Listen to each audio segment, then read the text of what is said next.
Fanatics isn't just our name, it's who we are. Loyal, passionate fans dedicated to our favorite teams and to the sports we love. That's why we're honored to be able to offer fans the world's largest collection of official sports apparel and sports jerseys from all the leagues, teams, and players you love. We feature a wide selection of gear from every league, including NFL, MLB, NBA, NHL, and NCAA merchandise, which allows us to serve fans of football, baseball, hockey, basketball, lacrosse, soccer, golf, and everything else that gets your heart pumping. Go to fanatics.com by using the QR code on your screen right now to celebrate your teams.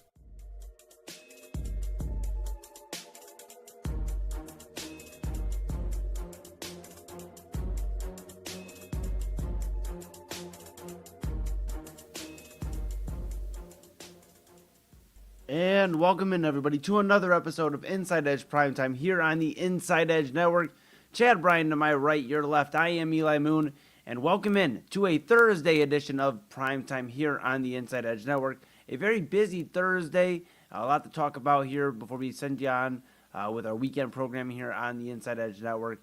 But a lot to talk about. And Chad, before we get into all of that, how are you doing here on what is our Friday? But yes, it is Thursday here on the East Coast. I'm and good. The West Coast, and the West Coast, I guess I should say, but later on the East Coast, later Thursday. Yeah, well, whatever day it is, whatever day, wherever is. Those were a lot of words. No, I'm doing good, man. I'm doing pretty good. I'm ready for this series this weekend. I think it's like the first time I've been pretty excited about a regular season series in April in a while. It's not a lot to be determined in April, but I mean, I guess. People say you can't really win or lose a division in April, but I don't know. I guess I beg to differ. If you end up losing by one game and you have a tough start to April, you can go back and circle a certain part of the calendar. I guess you can, it can happen. But, looking forward to Braves Guardians this weekend. The NBA playoffs are coming. We've got our Inside Edge Network Cavs pregame show coming up, or not pregame, but preview show for the playoff. We got that coming up next week sometime. Yeah. Man, I'm excited. There's just a lot going on right now. I'm doing pretty good. How are you? Good. Very good to hear. I'm doing good. I guess I'm still trying to figure out what day of the week it is, but it is Thursday. I'm excited. I got a busy weekend, a lot of shows, and a lot of good stuff coming up. So I'm excited about that. Thursday. I'm very excited that it's Thursday. And excited just for a lot coming up. The draft's, a few weeks away. Literally today is a few weeks from today. So we'll talk about some Browns here in just a moment, but excited about the spring weather. I looked at the 10-day forecast, and all the highs are in like the high 60s, low 70s. I mean, that's a great sign. So we are thriving, pal. We are absolutely thriving. We are rocking and rolling. There we go. That's what we do.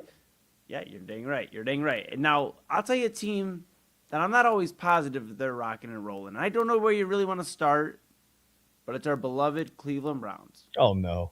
And we've done a good job of not talking about them as much, which is funny. Usually you're supposed to talk about your teams, and we do. I think we do a pretty good job here on Inside Edge Primetime. I'm talking about the Browns, the Cavs, the Guardians, everybody in between. Ohio State, national. I think we cover everything here as Cleveland's digital leader. We get the national scope of things. I'm excited to do this show with you during college football season. We really didn't get that experience. You know what I mean? Yes. I'm very excited to do this during college football, yeah. Very excited. Now, when it comes to the Cleveland Browns, however, Chad, it gets a little dicey. It gets a little tricky because you want to talk about them, but then they do some boneheaded move that makes it hard for you to want to talk about them. And then, then you're left talking about haircuts or if the star defensive end will get traded. I mean, there's just a lot to unpack. I guess, where do you want to go? Do you want to talk draft or do you want to talk picture day? You know what? We got to start with picture day, right? And do you remember, speaking of picture day, do you remember you don't remember back in the day because you're not old. Do we have to do this again? I'm 46 years old. I'm how old I am every time I say something. So when I was a kid, elementary school, right? Picture day. You always get the thing like a few days ahead of time or like a couple weeks or whatever. It was like, remember, picture day is coming up. And we had advance warning back then. Apparently, some football coaches don't have any advance warning on when the picture is being taken. And that's okay. It happens. But we had advance warning when I was a kid back in elementary school. They would say, hey, don't, schedule a haircut out, whatever, however many days before. You don't want to have the fresh cut look, right? But now the fresh cut look is a thing. Like, you don't want to get caught without the fresh cut look anymore, right? That's not. We don't want to grow it out anymore. We want the fresh cut look. So I don't know what to do anymore. But Yeah. times change, I guess. Back when I walked, Oh uphill no. both ways. I'm 46 years old. Okay. So You're 46. you didn't know that, did you? I've only said it 14 times this week on the show, so maybe it hasn't sunk in quite yet. Okay, yeah, maybe the next time. Maybe the next time it'll sink in, bro. But then again, we're still trying to figure out what day it is, so we don't know. Maybe next time. Maybe next time. So let's just, speaking of picture day, and speaking of haircuts, and speaking of the fresh cut look, let's just go.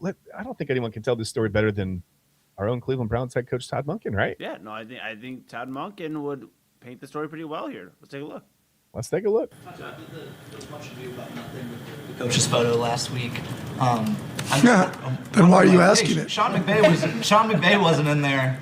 In the photo either. Do you ever think that? I can't comment on Sean McVay. Right. But do you feel like you got a disproportionate amount of the bluster for that? Oh, I didn't. I really don't give a shit. I mean, it had nothing to do with me. I mean, they moved the meeting. I didn't miss it. I was just trying to get a sweet haircut. I mean, that's what I was trying to do. And then they moved the meeting. Now, you can blame that I should have been at the meeting when they moved it up and my ass would have known that's when it was. Yeah, okay, I got you. And was it disappointing? You bet your ass it was disappointing. Would it my life to be a head coach? I'm not in the head coach's picture. You'd think with AI they could have done that quickly and got me in there. But no, it's the way it is. It'll be under the bridge, and what'll matter most is how we move from here and do we win or not. That ultimately, none of that will matter. The reason I asked is that there's this perception around the Browns, like, what can go wrong, will go wrong. People always read the worst into what happens here. How can you guys change that perception? Winning. Well, what changes everything, right? Winning changes everything, right? I told the coaches that the other day, right? Or playing well. How does a player stop a narrative? Play well. How do we stop a narrative on offense? Score. How do you stop a narrative of winning? Win. It's pretty freaking simple, right? I mean, is that not life in general, right? There is a narrative out there that, you're not a good husband. Well, change, be a good husband, right? All that's part of it, right? Change the narrative, become that. That's what we have to do. It's real simple. So, two things I learned here, Chad, from Todd Monken. One, he wanted a sweet haircut. Yeah. And we could talk about the haircut styling. I don't know. It doesn't really look like he went to like a barber per se. It looks like you went to like your local like Great Clips. And there's no shade on Great Clips. No, hey, it works for him. It works for him. I don't mind. But if it works for him, it works for him. Exactly. Yeah. Number two, he loves talking about marriages. Every comparison I feel like in his press conference has been about a marriage, about marrying your wife or having good communication. And I mean, Todd Monken, I think in another life is like a marriage counselor. I think maybe in some ways to be an NFL head coach, you have to be a little bit of a marriage counselor, right? Like you got to go in there and you got to have the pulse of 53 different guys and their attitudes and their moods and their, the ebbs and flows of the locker room. That's tough, man. Actually, that's really tough. So I think it is a little bit like being a marriage counselor. Now, I mean, we were joking, but I mean, now that you say it out loud, it's almost like you have to be a little bit of a maybe not a marriage counselor, but just a personality expert, right? You got to go in there and you got to read the room. 53 guys on a roster means that you're going to have 53 guys that probably have 47 different coaching styles that they respond to, right? So you can't go in and I mean, you can have a set style, you can have a base, right? But you gotta have subsets of coaching style. You gotta deal with some guys individually. You got to deal with some guys as a group. We know the wide receiver room is always going to be different. The quarterback room is always going to be different. The linebacker, your offensive linemen are just going to, probably go roll. Yeah, they'll be down for whatever, right? They're in the trenches, like they don't mind. You can go in there and give them a little bit of tough love. They'll be all right. But yeah, I think it's just I mean, you're going to have all different position groups, different guys individually that you have to treat differently. It's tough, and I think you do have to have kind of an eye on personality. Maybe that's a good thing. Maybe all the talk that we're hearing out of Todd Monken about relationships and marriages and everything, maybe that's a good thing. I don't know. I'm not really sure. I think we're just grasping for straws here, honestly, as Browns. Yeah, I mean, maybe the next thing will be so good that we finally are happy. Yeah, we need football to be like actually back, like actual pads like being smacked together and some tackles being made. And I mean, we need some actual football back here so we can stop, like you said, grasping at straws. But I do want to ask you, with Todd Monken, he's been the coach for about a few months now officially, and haven't lost yet. Haven't lost yet. What are your thoughts on Todd Monken? You talked about winning there, and changing the perception. But me and you both been, you and I have been both been vocal about this team being, a 4, 5, 6 win team maybe at best. I mean, they're not going to win a lot of football games. Their schedule is not very pleasant either. So, what do you make of Todd Monken? Talk about winning, but just overall, I mean, does it seem like the Browns told him? I mean, and plans can change. They could tell him whatever they'd like and switch it up. But it seems like the Browns didn't bring him in as just like a Band-Aid, like some fans, and myself included, felt like when it wasn't Jim Schwartz or one of these other young coaches, Grant Yudinsky, Nate Shieldhouse. I mean, when it wasn't one of those guys, I thought, okay, maybe it's a Band-Aid. But it seems like the Browns are in it for like a long development with Todd Monken, the way he's speaking, talking about these different phases and getting to where he needs to be and where the team needs to be. What do you make of Todd Monken so far, Chad? Well, I think it seems like a lot of guys are probably going to be drawn to him. He's just got a personality. He kind of draws you in a little bit, right? Sort of has this like no nonsense, straight to the point, just like an everyman kind of personality, right? It doesn't feel like doesn't feel like he's going to walk into a room and feel like he's better than anybody or project the perception that he's better than anyone. Just sort of seems approachable, right? I don't know. I did notice one thing in that answer though. When they said, how do you change the perception? He said winning. They were playing well. It was funny how quickly he pivoted from winning to playing well, because I feel like that's going to be like, maybe that's a little bit of a defense mechanism. Like, well, we may not win right away, but we're going to play better. We're going to look like we're giving a better effort on the results may not be there right away, right? And we know that. We've talked about that. I don't think this team's going to win a ton of games. I mean, hey, I would love to be wrong. Listen, I'm not. This isn't a hot take. This isn't me saying, "Oh, the Browns stink." Follow me on social media for more. I'm not. That's not what I'm doing. I just don't think they're going to win a lot of games. If I'm wrong, I will be happily wrong. I'll come on here and talk about how wrong I was every Monday night on the show after a Sunday game. I'll yell off the mountaintops how wrong I was. I have no problem with that. Man, if this team goes 12-5, how exciting would that be, right? That'd be fun. But yeah, I just feel like it was funny how quickly he pivoted. Like, how do you change the perception? Winning. They're playing well. It's like a quick turn. You know what I mean? Like, I caught that. I don't know if you caught that or not, but that was. Yeah, he was very quick to change about player progression. You look at a lot of these guys on the offense, and that's what Todd Monken is, an offensive coach, and it's going to be about progression. Shador Sanders, Quinshon Judkins, Harold Fannin at tight end even, progressing there, seeing, who they bring in. And we'll talk here, after the break about, what the Browns should be doing with the 6th overall draft pick, because it seems like everybody in the city's got an opinion, and I do too, and I'm sure you do as well. So we'll talk about that. But there's a lot to talk about, and it seems like with Todd Monken, progression is going to be one of the big things here, because I just don't think there's a lot of wins on this football schedule. But I think the Browns and I think Monken understands that they're in it for 2, 3, 4 years to see if this thing will work out. It's not going to be just a 1 year, and if it doesn't work out, see you later and back to the coaching carousel. And I think that's something to keep an eye on too. Is like you said, he was very quick to be like, winning, okay, player progression, maybe next year winning. So. Yeah. Well, I mean, and how high can the expectations be coming off at 8-26 over the last 2 years, with, by the way, a 2-time NFL Coach of the Year as the head coach? So it's not like, this isn't a once great franchise that crumbled for a season or whatever, and they're going to bounce back because of some injuries. I mean, this is a franchise that's been, well, I was going to say up and down, mostly down since they've come back in 1999. A couple of good years, right? 2 or 3, maybe 4 good seasons. That's not enough. I mean, that's not getting it done. For as many people whose livelihoods and everything depend on an NFL franchise, and the way that the NFL is built for parity, that's a few good seasons in a quarter of a century isn't enough. Especially in a place like Cleveland. I mean, this is, whether you remember it or not. I mean, you may be too young to remember the glory. I mean, I'm too young to remember the real glory days of the Cleveland Browns, but I'm even talking about just the 80s now, right? The mid to late 80s where Bernie Kosar and Webster Slaughter and everybody, they were Kevin Mack, Ernest, they were doing some things, right? Going to the AFC Championship game regularly. Couldn't get over that hump, but I mean, you kidding me? Like, would we take right now 3 AFC Championship game trips in 4 years?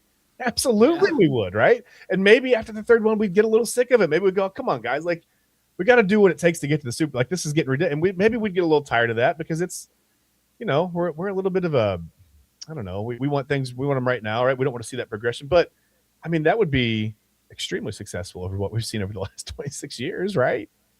Yeah, it would be. It would be. You hope Todd Monken can bring some success. Yeah. At least start turning the corner. That offense can start shaping up. Yeah. And defensively, they just stay sharp. Without Jim Schwartz there, obviously, a completely different look now. So we'll kind of see there. And Well, we'll it see shouldn't what be the too much Browns of a different look. It just might, I mean, same kind of scheme, same. scheme, but different guy leading the helm. So I think it is going to be a different look. A different mindset. Yeah. And I guess that's more so what I mean. Same scheme though. Yeah, I agree. Peripheral It's not changes, gonna- hopefully, right? Yeah. Yeah, exactly. Yeah, I'm with you there. Yeah. Now we will talk a little bit more Browns after the break. So grab your coffee, grab your caffeine if you're on the East Coast. West Coast, grab your dinner. Yep, Chad's ready to rock. Oh, is that? By the way, I have Braves? no allegiances Yeah. to the series this weekend at all. Yeah. We're gonna talk Browns when we come back. Some more Browns. What should they do with the 6th overall draft pick? It just seems like there's a lot to be discussed there. So we'll share our thoughts with just 2 weeks away till draft night. And you'll see the commissioner's couch leading our draft coverage here on the Inside Edge Network. So make sure you stay locked in that evening. I think we'll have the night off, Chad. So I think they'll be doing 8 to 12 that night, 8 p.m. to 12 a.m. So I think we'll have the night off. So we'll kind of check in and we'll update you as soon as we all know. But commissioner's couch doing our draft coverage here on the Inside Edge Network. Sounds great. We'll talk. Yeah, absolutely. We'll talk about the draft when we come back. And, of course, we'll talk about the Guardians later on, Guardians and Braves, and maybe a little bit of Syracuse basketball. Some interesting stuff going on there. But that's Chad Bryan to my right, your left. I'm Eli Moon, and we will be back right after this.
and welcome back to Inside Edge Primetime here on the Inside Edge Network. Chad Bryan to my right, your left, I am Eli Moon, and we are back talking about our favorite football team here in Cleveland. That would be the Cleveland Browns, as they have a very exciting next few weeks. Todd Monken had an exciting haircut, missed the team photo. Chad, I know it was a pretty busy week for Todd Monken. We played the video. You were able to find the photo where they tried to put him in. He didn't clear it, but we were able to get our hands on it. Is that right? Yeah, I don't see the problem. If you can, I'll pull this up for you guys. I don't even know that you can tell. You're going to have to look. Sometimes there are. He mentioned AI. I don't think they used AI for this because he might have like too many fingers or something. That's the thing with AI. It can't get hands. It doesn't really understand fingers and hands, and that's okay. I don't either. Sometimes I look at my fingers and my hands. I'm like, what do these do? I don't know. But the thing is, when you look at Todd Monken in this picture, you're gonna you wouldn't even realize. You wouldn't say, was he there? The lighting is perfect. I'll just bring it up because you're gonna have to look really hard. There are small clues that I think kind of tip it off that he wasn't really there. Maybe just like the angle in which he's posed or whatever. But I'll just bring it up for you. Dude, he's there. He's right literally there. Yeah, the thing is, and there's the sweet haircut. There's the sweet haircut. There it is. So that's fresh. That's sweet. Yeah, and you honestly can't even I'm looking at it. And I guess if I go over here to my right and I turn my head a certain way, it sort of looks if like you maybe shoulder turn, if you shoulder turn, maybe. But I mean, dude, that's a sweet haircut for a sweet head coach. Yeah, that's gonna lead us to maybe 4 to 6 wins. 4 to 7.1. No, 6.4. 6.4. I back down. You think they win more than 6 games? If they change to 22 on the schedule, sure. All right, cool. All right, so let's talk about how this team can get better, though, because clearly it's not going to just happen over. They're playing well. Yeah, clearly it's not going to happen overnight. No. But this is a team that needs obviously some help on the offensive end. Defensive, we talked about, same scheme, different defensive coordinator, but hopefully you don't see a regression there. But there's a lot that the Browns can do with the 6th overall pick. Yeah. My hope is that they draft offensively, because they have holes at receiver and offensive line specifically. Yeah. I guess my Diego Pavia is the move, I think. Yeah. Did you see? I sent you guys the thing. He's representing himself because he said, "Ain't nobody." Yes. Quote. This is a quote. This is not me paraphrasing. He said, "Quote, ain't nobody taking my money." And I just thought, I sent it to you. I thought this should go well. Yeah. Yeah. To watch. Yeah. Diego Pavia. Yeah, geez, you got to be careful saying that too loud. You might have somebody believe you. But let me ask you this: why does this draft process seem so difficult for Cleveland Browns fans? It just seems. Why can't we just make this as easy as it seems? And I guess I'll get into what that means to me. But why does this seem so difficult this year? Why does it seem so difficult? Yeah. Johnny Manziel, Corey Coleman, Brandon Weeden. Is there any point at which you wish me to stop saying these names? Because this is what there are more. We could do a whole hour show. I could just name. I'm surprised you left Justin Gilbert. I didn't want to do it to Justin Gilbert. He was such a good. Honestly, I get the athletic tools, but then it came out that during his meeting he was saying he wasn't even. He's like, I'm done with football. I don't even like football. And the Browns were like, well, wait till you see Berea, right? Somehow that was gonna I didn't want to do it, man. It made me feel too sad. So I went with some of the more marginal names. Yeah, Justin Gilbert was a really confusing one because he literally told you he was done with football. Yeah. I don't know, man. But this is why. This is why it's almost like we have PTSD, right? You want to be an optimist. So the glass is 51% full when it comes to the draft because you never know, right? But then the day after, well, not even the day after because it's a 3-day affair now. But let's say this the Monday after the draft winds up and we've seen all 7 rounds go. We know who Mr. Irrelevant is, which is basically anybody the Browns take, plus the very last guy in the draft. And then, no, I'm kidding. They've had a few good players the last couple of years. They've done okay. Andrew Berry I don't want to say he's redeemed himself because he's not quite there yet, but he had a pretty good draft last year. And then he did weird things like taking Dylan Gabriel in the 3rd round and taking 2 running backs and whatever. There were some weird things also, but he got some good players, got some good football players. but yeah, it's like we have PTSD, right? Leading into the draft, we know there's going to be this pick in the first round, especially with 2 first-round picks, where we go, the hell, what? Like that doesn't even. Yeah. And with some teams, you go, what the hell? What that doesn't even. And the player pans out because you're like, oh wow, the scouting and development department is on point. But with the Browns for so long, it was Paul DePodesta, and I think he was just doing blind. I think they were giving him like printouts of every player with no name, right? No identifying information, and just like putting raw analytics numbers in front of him, and he was going, this one, this one, this one, and they were like, okay, could you just fax that to us because you're not even in Berea, so just Yeah. email the 3 guys that you want us to take in the first 2 rounds, whatever. It was just such a weird. We don't know who was making that. And again, I don't know. I mean, Paul DePodesta, for all we know, could have been a financial analyst for Jimmy Haslam. We have no clue what he did. It's crazy that he spent a decade here and we have no idea what he did. But I don't know. I mean, it's like once bitten, twice shy, right? We know better than to be too excited going into the draft because we're gonna probably feel a little bit disappointed coming out of it. But I feel like this is an opportunity, right? This should be an opportunity to get a lot better. Yeah. But do we have the confidence that Andrew Berry can do that? Well, in the track history says for the most part no. Yeah. And that's what's worrisome. Now, however, I have to, and Cleveland Browns fans have to trust that Andrew Berry and his last year's draft is the new norm. And for the idea of all of these great players that play running back, and we'll talk about them, but running back and on the defensive side of the ball and all that, that's amazing. That's amazing. And you know what? The Browns could get these guys if they were a team that just had a down year and could go get best player available. They have significant needs at offensive line and wide receiver. Yeah. They need to not make this so difficult in a year where it really should just be as plain and simple as possible. They are making these 2 first-round draft picks so confusing. Are they going to trade down? Or are they going to take line? Are they going to go receiver? Are they going to go running back? Are they going to go safety? I mean, what exactly is the plan? And it's just kind of driving me insane at this point. So, if I'm the Browns and Browns fans, stop making this so difficult. It's like the time leading up to Christmas. You look forward to Christmas, right? But there's all the stuff that goes with it, right? Like every time you go to the store, there's 900 people in an area that's good for like 600 people. So you got like you're bumping shoulders and just all the peripheral stuff that goes with it that makes you be like, man, I cannot wait until this season is over. And it's just like, I just can't wait until the draft is over. But we can stop speculating, right? And then we can start a different kind of speculating. Like we're not speculating on who they're going to take. Now we're speculating on how these guys are going to pan out. So yeah, we can stop speculating and start speculating. That's fun. Yes. Speculating after the speculating. It's just speculation. Yeah.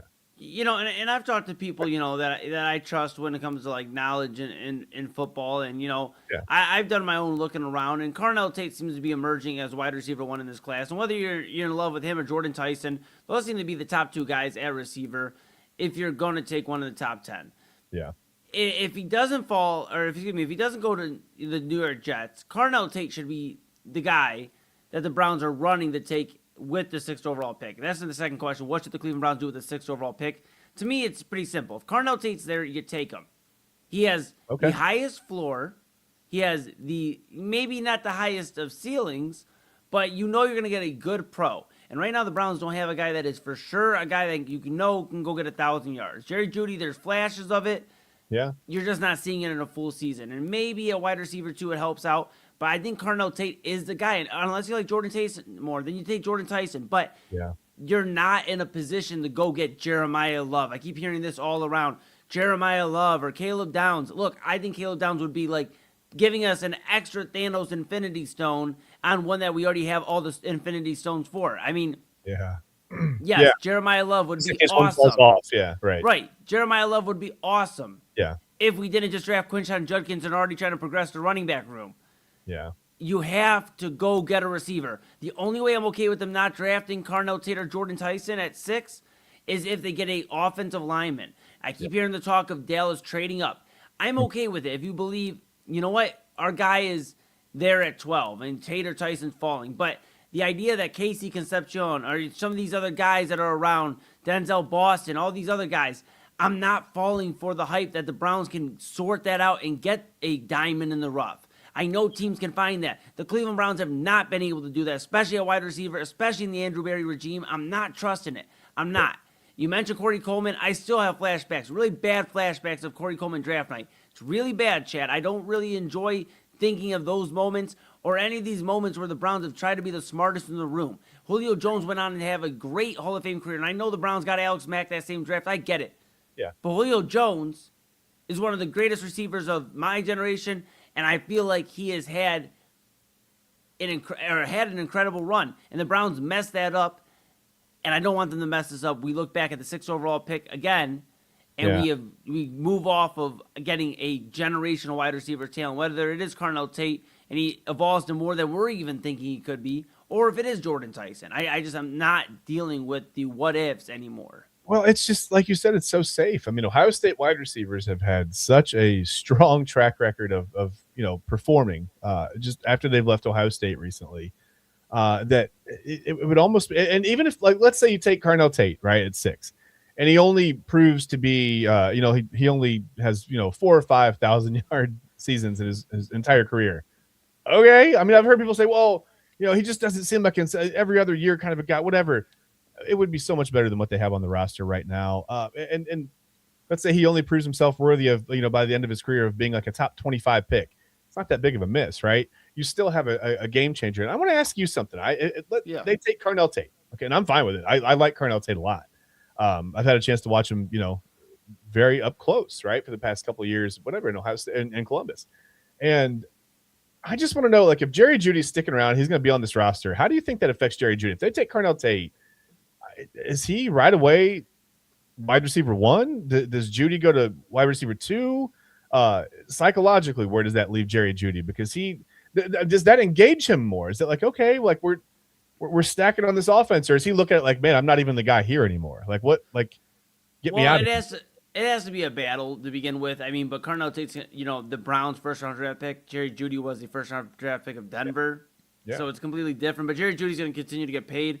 And I think if he can, buy into the team concept of, you're going to go out there, you're going to get a little bit better looks. You're wide receiver 2 now. Carnell Tate's the guy. And we're going to gel. And if he doesn't understand it, then it is what it is. I don't think we're missing too much by moving on from Jerry Jeudy.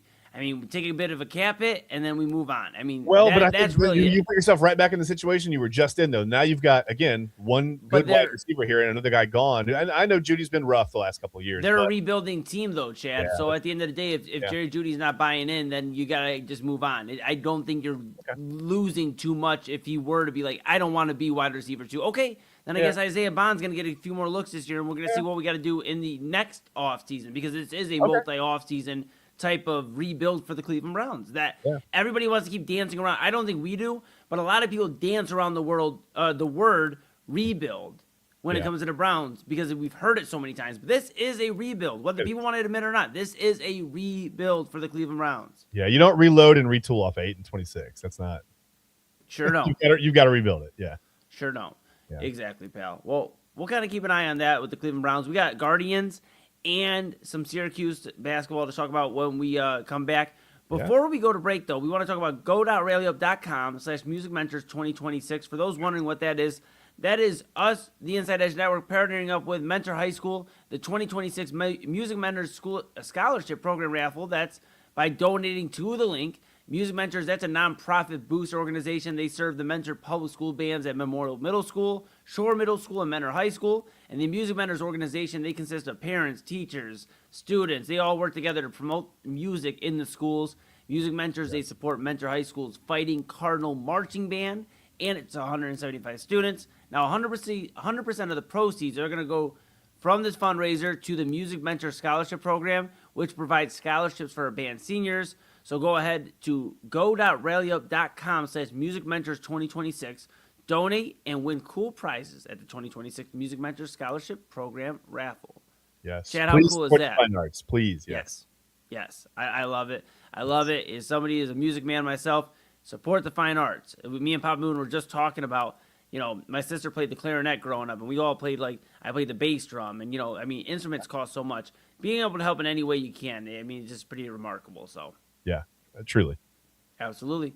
All right, hey, we're gonna take a quick pause here. We'll come back. We're gonna talk Guardians, Braves, and Syracuse basketball. What a way to end the week! That's Chad Bryan to my right, your left. I'm Eli Moon. This is Inside Edge Primetime here on the Inside Edge Network. If you're here for the first time, hello. Give us a follow, Inside Edge Net, on all the socials. We're your source for sports, entertainment, and mental health. Everything in between.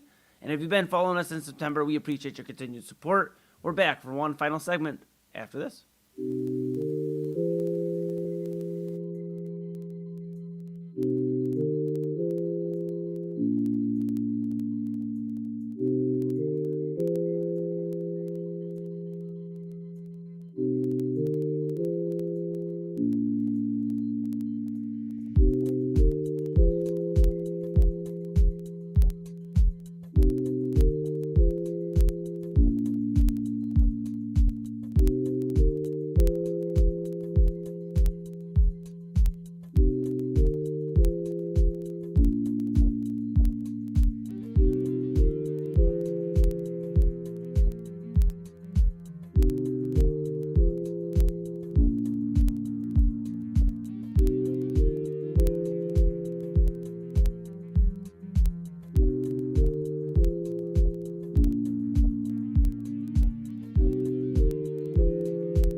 Hey, I got something to show you guys.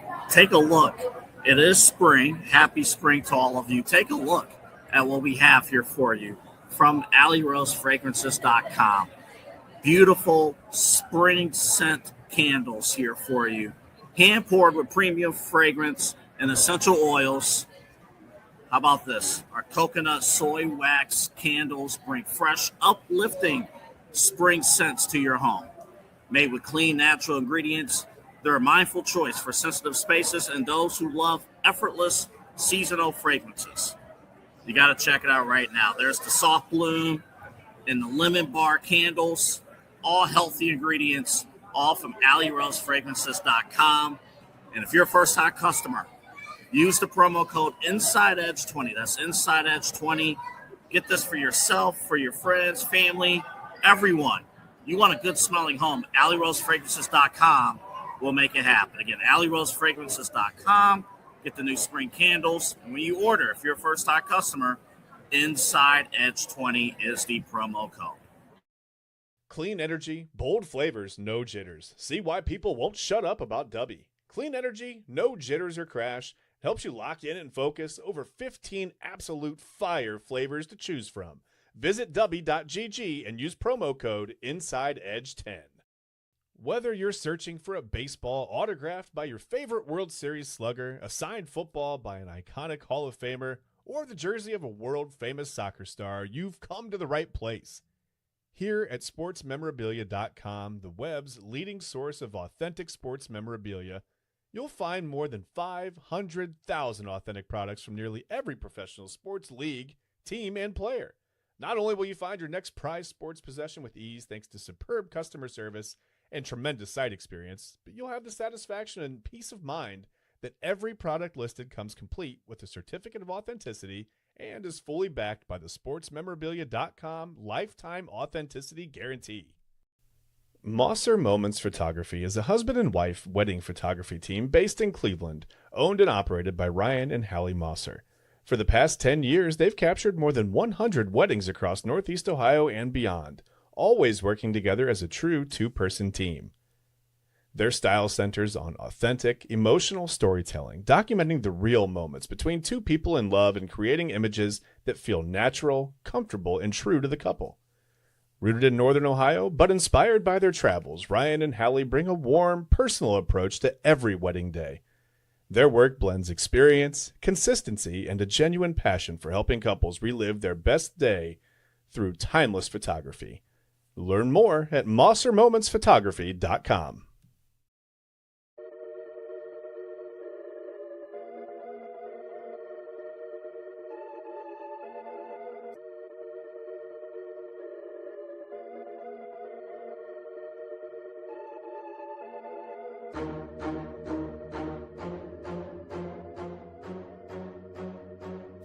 And welcome back to Inside Edge Primetime here on the Inside Edge Network.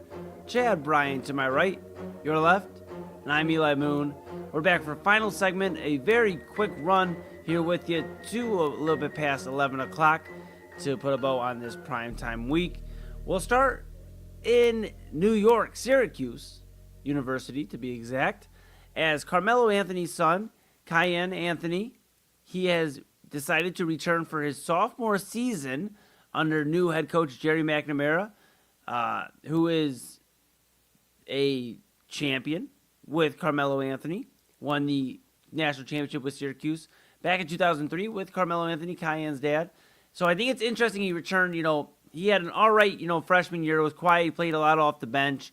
But this is somebody who, we talk about, bloodlines, the LeBron bloodline. We talk about these different guys. This is a guy who, last year he averaged 8 points per game. He shot all right, 25% from the floor, 39.9% from the floor. I mean, nothing crazy, but I think with having a guy who won with your dad, right? He won at the highest, one of the highest levels. Having that guy go to bat for you, and having your dad probably get, around the university a little bit more. Carmelo's retired, so he has a little bit more time now. I think that's important. I think this is going to be a very healthy year for Kiyan Anthony. And I think we could be talking about his name rising up draft boards for next year's draft. And it's kind of crazy to think, Chad, we could be looking at, NFL, Arch Manning in the NFL, a Manning back in the league, and Carmelo Anthony's son joining the league. I think this is going to be a very productive year for Kiyan Anthony. And I could eat my words, but I think Syracuse is a team we could be talking about next year, and it could be with Carmelo's kid leading the way. You never know. I just remember I'm thinking back to Jerry Mac, and it's funny because during the break I sent you a gift from The Office, and Jerry McNamara, by the way, born in Scranton, Pennsylvania. So there's that. But yeah, I'm looking at. I just remember back. I can't believe you said 2003. By the way, that's wild that it was that long ago. I cannot believe it. It doesn't feel 23 years ago. Shh! Don't say it out loud. Because if I don't hear it, then I don't think. You know what I mean? I'm not a math guy. Yeah. So you do the math, then I got to think about that. Yeah. No. But yeah, I remember watching McNamara play and just thinking, like, man, point guard, the basketball IQ, right? The distribution, always in the right place, always, he's going to be a head coach one day, right? I don't know. I don't know if I ever pictured him right back at Syracuse, but it's cool, right? He's come full circle. Went 37-30 in a couple years, whatever, at Siena. Took them to the NCAA tournament once, lost, in the first round, but that's okay. Saints got knocked out, but yeah, I mean, McNamara back full circle in Syracuse. You've got Carmelo Anthony's son there.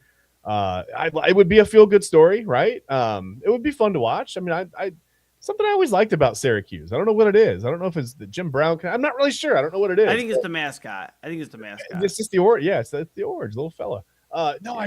Something about growing up. I just always liked Syracuse. Always caught my eye. Don McNabb. I don't know what it was, but I don't know. It would be kind of cool. I'm not a Syracuse fan, obviously, by any means, but yeah, I could watch Syracuse, compete for another national title under Jerry McNamara and Carmelo Anthony's kid, and I don't know, Kiyan Anthony winning a national title. It'd be kind of fun. Like I said, it's a feel good story. Yeah, I love it. We'll keep an eye on Kiyan Anthony and Jerry McNamara and Carmelo Anthony, see how much he's involved with the Orange and the Syracuse Oranges. Kiyan Anthony back his sophomore season. So could be an NIL situation, right? You got Carmelo Anthony built in right there. You might be able to. Yeah, and the transfer portal. The portal's open. Yeah. We'll keep an eye on it. All right, before we get the final thoughts here, just real quick, Guardians take on the Atlanta Braves this weekend, Chad. This weekend, and both teams are 8-5 to start the season. We saw your mug earlier. Papa Moon already told me to let you know that if the Guardians do not win this series, he's going to be very disappointed. He cannot allow the Braves to win this series. How are you feeling? Neither Cleveland or Atlanta, I think a cool stat here, has lost a series this season. How are you feeling about this matchup? I mean, it doesn't have all the stakes in the world. I know it's only, 13 games in, but are you feeling like this is a early test for both teams, or is this just whatever, April series, whatever? Well, I think it's a little more fun because it's my two favorite teams, right? Like I get to watch the Braves play the Guardians, and I think that's fun. I mean, obviously, I want the Guardians to win baseball games. I don't root against Cleveland by any means, but I am a Braves fan. But yeah, I've had a lot of fun living up here in Northeast Ohio, watching the Guardians just defy odds, and despite the lower payroll and the perception that they're in a smaller market, even though Cleveland is kind of a large market for sports. I mean, we've got some owners with some deep pockets.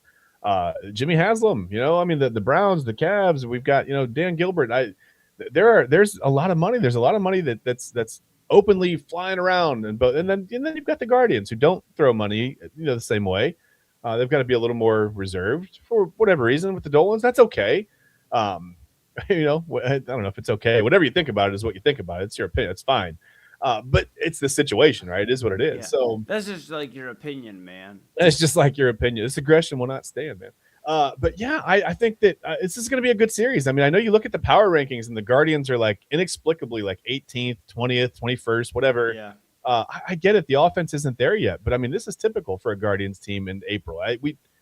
March, April, whatever. We see this all the time until the weather warms up and they start hitting a little better. But their pitching staff is really, really good right now.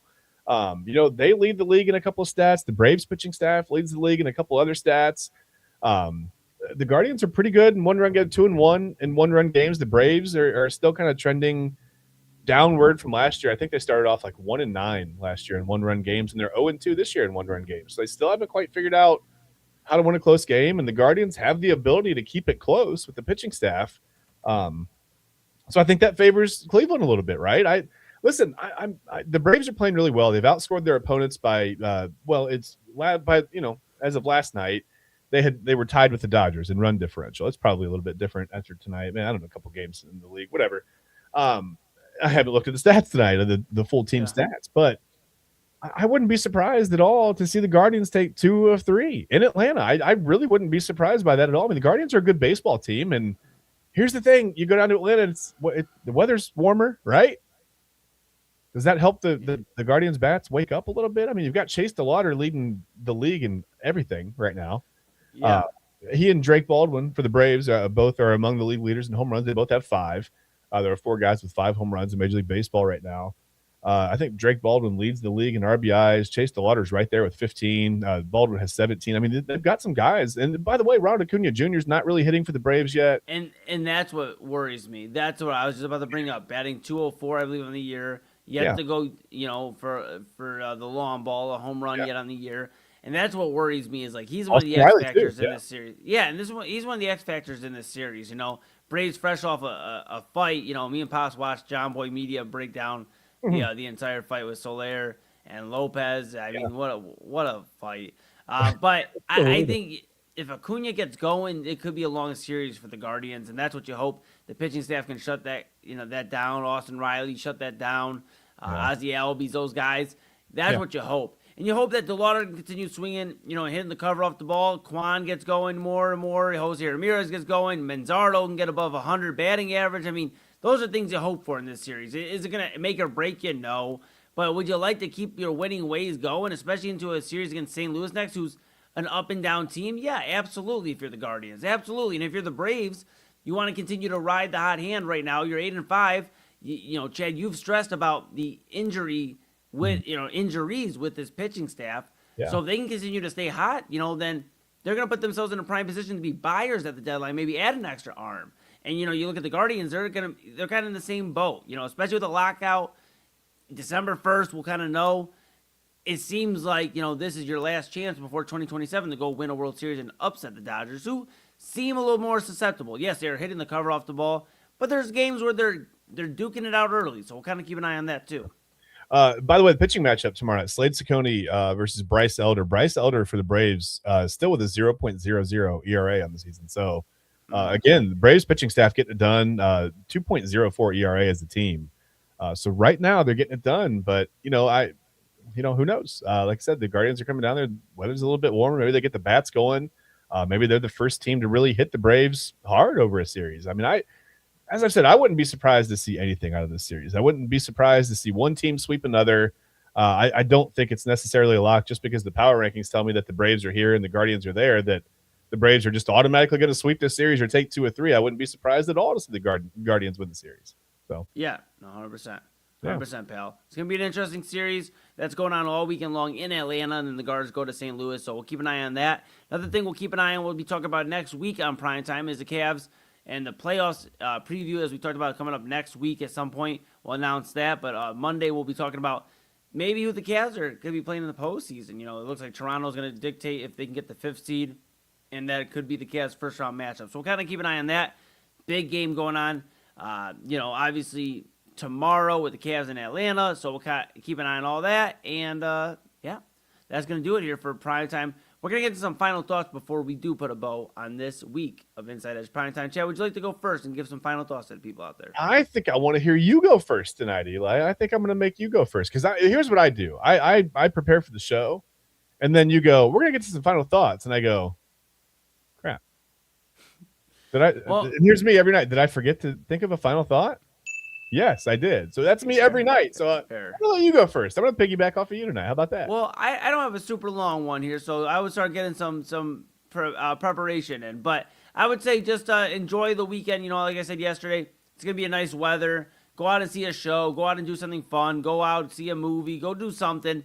Get out, see some loved ones. It's spring. It's getting nice out. Go watch a Braves game if you're in Atlanta. Find something fun to watch. Pops and I watched the LaDainian Tomlinson Football Life documentary. So, just fun things to do. Go do something. Enjoy it around the people you love. And just really, really enjoy some weather while you're doing it.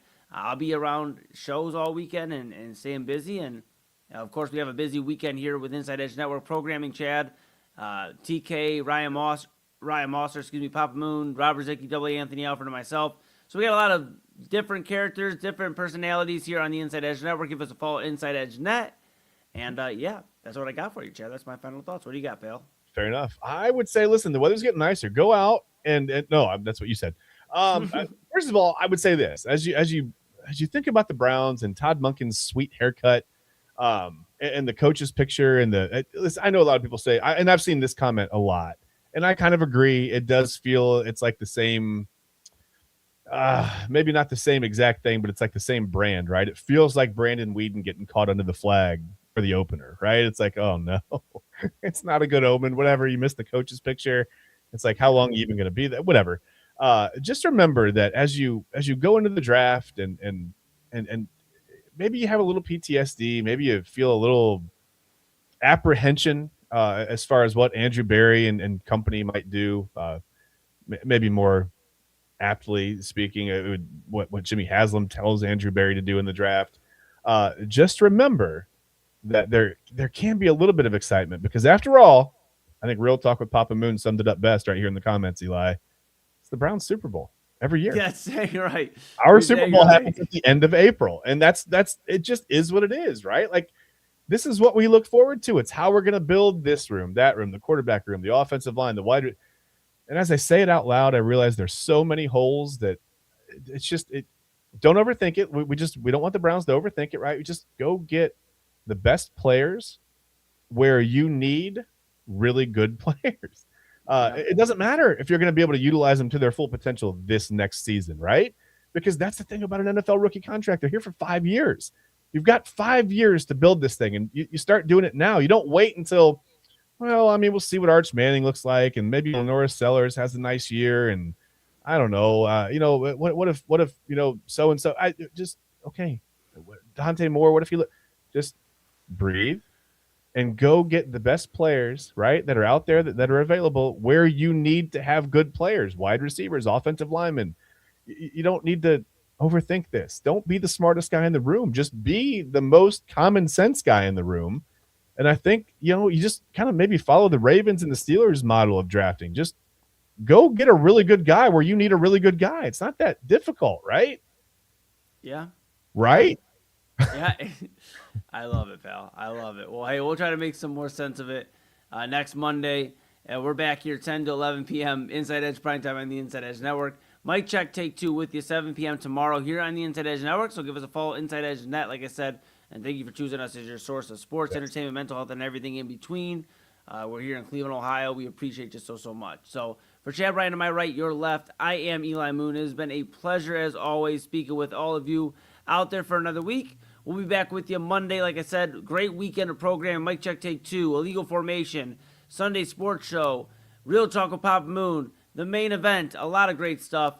So make sure you stay locked in here. But that's Chad Bryan. I'm Eli Moon. This is Inside Edge Primetime, and we'll see you next week.